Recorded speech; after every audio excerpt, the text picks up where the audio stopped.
हरियाणा का आदमपुर उपचुनाव जोरों पर चल रहा है, यानी कि यहाँ पर प्रचार जोरों पर चल रहा है और लोगों में उत्सुकता है कि उनका कौन सा उम्मीदवार उनसे क्या वादे करके जाता है और क्या उनके वादे खरे उतरेंगे। इन्हीं सब बातों को जानने के लिए आज हमारी टीम आ पहुंची है दुर्गा कॉलोनी में।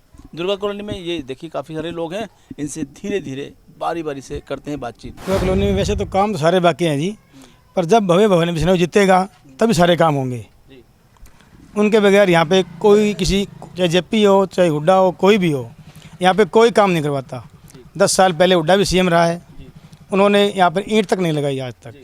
उनके बाद भव्य बिश्नोई अब जब जीतेंगे, सीएम बनेंगे या कुछ भी बनेंगे, मंत्री बनेंगे, तब ही आदमपुर में विकास होगा।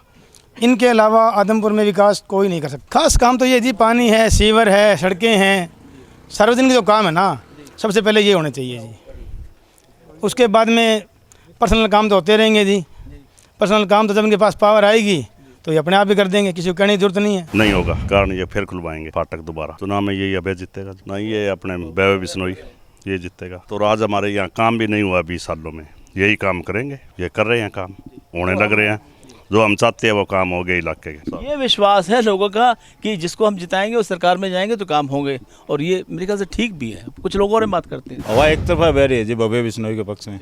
हाँ जी, के दादाजी ने बहुत काम किए हैं यहाँ आदमपुर में और इनके पिताजी ने भी किए हैं। ये दुर्भाग्य है कि पिछले 26 सालों से हम सत्ता में नहीं थे, लेकिन अब आने वाले समय में सारा काम, अब जैसे भी सत्ता पक्ष में आएंगे सारे काम होंगे। दूसरी पार्टियों का यहाँ कोई जनाधार है नहीं जी, वो निराधार आरोप लगा रही है। विदेश पढ़ने किसका बच्चा नहीं जाता? जो पहुँचते हैं उनका जाता है जी। जैसे मेरा बच्चा हिसार पढ़ता है, मैं हिसार तक पढ़ा सकता हूँ, तो क्या वो हिसार का हो गया? वो आदमपुर का ही होगा। पढ़ाई के बाद वो यहीं रहेगा, इसी तरह भव्य भी यहीं रहेगा और लोगों के बीच में काम करेगा। मैं बहुत उत्साहित हूँ भव्य की जीत को लेकर। मुद्दे तो कोई खास नहीं है जी, सड़क है, पानी है, सीवरेज है।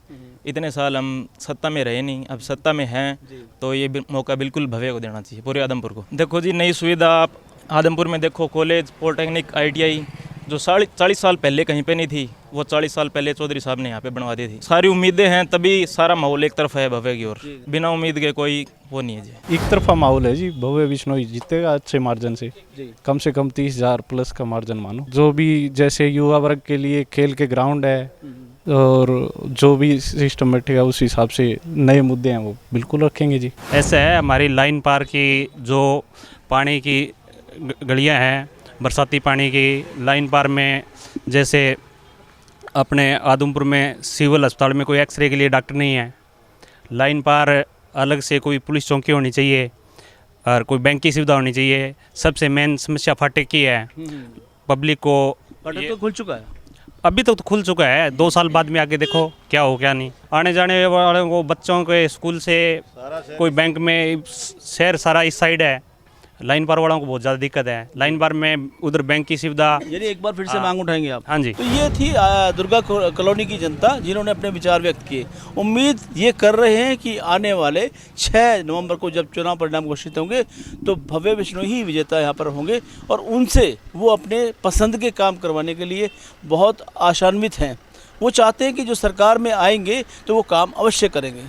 यही विश्वास दुर्गा कॉलोनी को एक बार फिर से आदमपुर हल्के के मैप पर ऊंचाई पर ला सकेगा, ये हमारा एक अनुमान है। आदमपुर में दुर्गा कॉलोनी से VK शर्मा।